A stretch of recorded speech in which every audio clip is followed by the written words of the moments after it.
ছিল অ্যাপ্লিকেশন ছিল একটা আমাদের একটা অ্যাপ্লিকেশন ছিল এই ট্রাইব্যুনালের জুরিসডিকশন নিয়ে আমাদের একটা কোশ্চেন ছিল যে ট্রাইব্যুনালে এই মামলাগুলো চলতে পারে কিনা।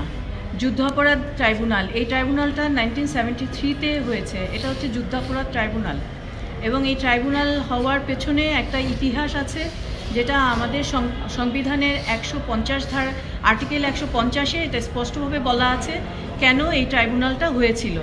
মূলত ওয়ারকে কেন্দ্র করে 1973-তে যে যুদ্ধ হয়েছে, আমাদের যে 1971-এ যে যুদ্ধ হয়েছিল, সেই যুদ্ধের যে অপরাধী ছিল তাদেরকে বিচার করার জন্য এই ট্রাইব্যুনালটা গঠিত হয়েছিল। এবং এখন যে এই ট্রাইব্যুনালে এখন যে বিচারটা হচ্ছে সেটা হচ্ছে জুলাই আগস্ট। এটা হচ্ছে একটা পলিটিক্যাল কনফ্লিক্ট, এখানে কোনো ওয়ারের বিশেষত্ব নাই এবং কোনো ওয়ার নাই। এই একটাই প্রশ্ন ছিল, যে সেই কারণে আমরা এই অ্যাপ্লিকেশনটা এখানে নিয়ে এসেছি এই ট্রাইব্যুনালের কনস্টিটিউশনটাকে চ্যালেঞ্জ করে। আর একটা বিষয় হচ্ছে যে এই ট্রাইব্যুনাল হচ্ছে, আমরা বলছি যে কোরাম নন জুডিস, অর্থাৎ এই ট্রাইব্যুনালে এই মামলা পরিচালনা করার কোনো ক্ষমতা নেই। কারণ আমাদের যারা আমাদের বিচারপতি আছেন, আমরা মনে করি আমাদের এই অ্যাপ্লিকেশনের মাধ্যমে আমরা যেটা বলতে চেয়েছি যে ওনারা হাইকোর্টের বিচারপতি, ওনাদেরকে হাইকোর্টেই থাকা উচিত, ওনাদের এখানে আসা উচিত না এবং ওনাদের এখানে এই বিচার করার কোনো এখতিয়ার ওনাদের নেই। আমরা অ্যাপ্লিকেশনে এই কথাটা বলেছি। ক্রাইম এগেইনস্ট হিউম্যানিটির বিচার করা যাবে না এই ট্রাইব্যুনালে, ইন্টারন্যাশনাল ক্রাইমস ট্রাইব্যুনাল অ্যাক্ট 1973? না করা যাবে না। কারণ বাধা হচ্ছে যে এটা হচ্ছে 1971 সালে যে আমাদের যে যুদ্ধ হয়েছিল, আমাদের যে সেই যুদ্ধের জন্য যারা অপরাধী ছিল তাদের বিরুদ্ধে এটা হয়েছিল, এই ক্রাইম ট্রাইব্যুনালটা হয়েছিল 1973। এবং এটা আমাদের যে প্রথম সংবিধান, সেখানে সংবিধানের 61-62 অনুচ্ছেদে কিন্তু এই বিষয়গুলো বলা আছে যে এইটা করতে হবে। এবং আমাদের যে ডিক্লারেশন, আমাদের যে প্রোক্লেমেশন অফ ইন্ডিপেন্ডেন্সের যে ডিক্লারেশন 150 আর্টিকেল 150-এ, সেখানেও বলা আছে এই বিষয়গুলো, যে কিভাবে আমরা এই ডিক্লারেশনটা আসবে। এবং এখানে এটা পরিষ্কারভাবে এই বিষয়গুলো আমাদের কনস্টিটিউশনে বলা আছে। সুতরাং এটা নিয়ে আর কোনো প্রশ্ন আসা উচিত না যে এই যে ইন্টারন্যাশনাল ক্রাইমস ট্রাইব্যুনালে এই মামলাগুলো চলতে পারে। কারণ এটা হচ্ছে একটা পলিটিক্যাল বিষয় ছিল, এটা কোনো যুদ্ধ ছিল না, স্বাধীনতার যুদ্ধ ছিল না, এটা হচ্ছে একদম নিরেট একটা পলিটিক্যাল কনফ্লিক্ট। কিন্তু প্রসিকিউশন তো বলছে এখানে যুদ্ধ দরকার হবে না বিচার করতে, ক্রাইমস এগেইনস্ট হিউম্যানিটি হইলে করা যাবে। তো সেটা হয়েছে, এটা ক্রাইমস এগেইনস্ট হিউম্যানিটি, এটা হচ্ছে যুদ্ধের একটা অফশুটস।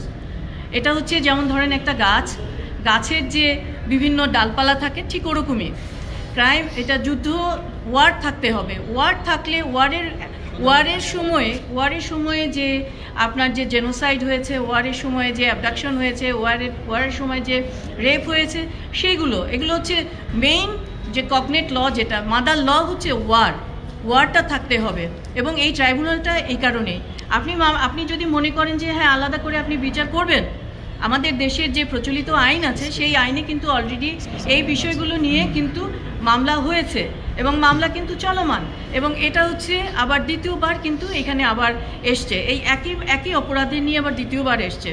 এবং শুধু তাই না, আপনারা যদি মনে করেন ওনারা আবার ট্রাইব্যুনাল করবেন, কিন্তু এই ট্রাইব্যুনালে হবে না।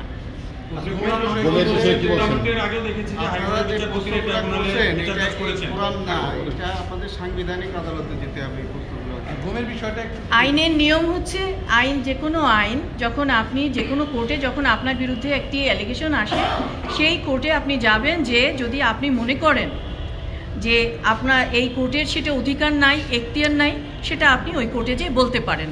আমরা এই কারণেই এখানে এসে এটা বলেছি, যেহেতু এই কোর্ট আমার বিরুদ্ধে একটা অ্যালিগেশন নিয়ে এসেছে এবং আমাকে এখানে শোন অ্যারেস্ট দেখানো হয়েছে, সেই কারণে আমরা এই কোর্টে এসে বলেছি যে না, আপনার এই এখতিয়ার নেই।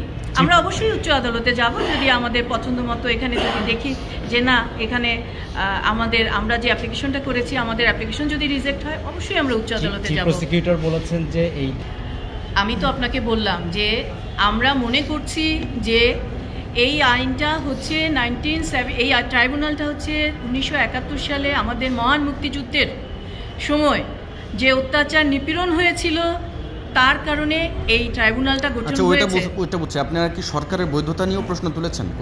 না, সরকারের বৈধতা নিয়ে এখানে আমরা প্রশ্ন কেন আসবো? আমরা সরকারের বৈধতা নিয়ে প্রশ্ন আসে না। এটা ওনার প্রসিকিউশন বুঝতে পারেনি। আমরা যেটা বলেছি যে অর্ডিন্যান্স দিয়ে কখনো অ্যাক্টকে সংশোধন করা যায় না, এটা একটা আইনের ব্যাখ্যা। অবশ্যই এই ব্যাখ্যাটা আপনারা জানেন, যেহেতু আপনারা সবাই বিজ্ঞজন সাংবাদিক, আপনারা জানেন যে অর্ডিন্যান্স দিয়ে অ্যাক্টকে কখনোই সংশোধন করা যায় না, এই ব্যাখ্যাটা আসছে।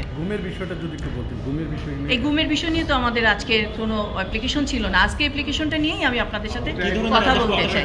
প্রসিকিউশন বলছে মূলত মিডিয়ার দৃষ্টি আকর্ষণ করার জন্য এবং আদালতের বিচার যে প্রেস ট্রায়াল। আপনারা আমাকে কয়দিন এখানে দেখেছেন?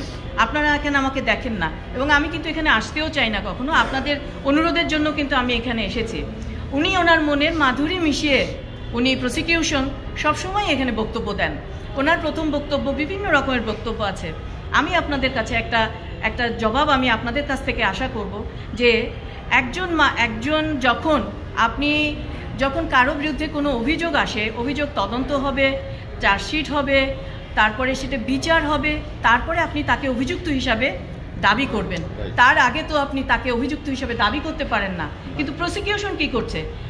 মনের মাধুরী মিশিয়ে উনি এখানে বলতেছেন এই হয়েছে সেই হয়েছে। এই যে উনি এত হিউম্যান রাইটসের কথা বলেন, এখানে যে 3,000 পুলিশ মারা হয়েছে, সেটা নিয়ে কি প্রসিকিউশন কোনো কথা বলে? তাদের কি হিউম্যান রাইটস নাই? তাদেরকে যখন পেটানো হয়েছে, ঝুলিয়ে রাখা হয়েছে, তাদের কি কোনো হিউম্যান রাইটস নাই? 3,000 পুলিশ। হ্যাঁ, এটা কাদের তথ্য? 3,000 পুলিশ।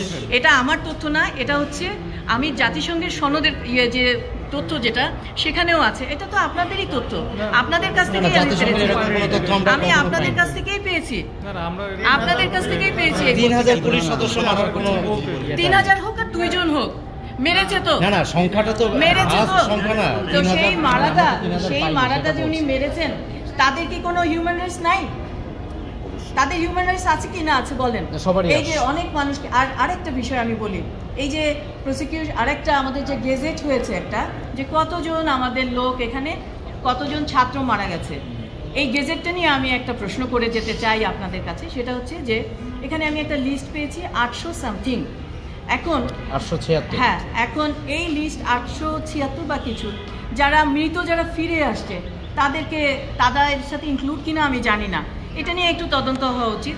আর সেকেন্ডলি আরেকটা বিষয় হচ্ছে যে আমি এই যে রিপোর্টটা দেখেছি, সেখানে গেজেটে যেমন মারা গেছেন যিনি, ওনার বয়স কত বলা নাই, উনি ছাত্র কি, ওনার প্রফেশন কি বলা নাই, উনি কোন কারণে মারা গেছেন বলা নাই, ওনাকে কোন হসপিটালে উনি মারা গেছেন বলা নাই।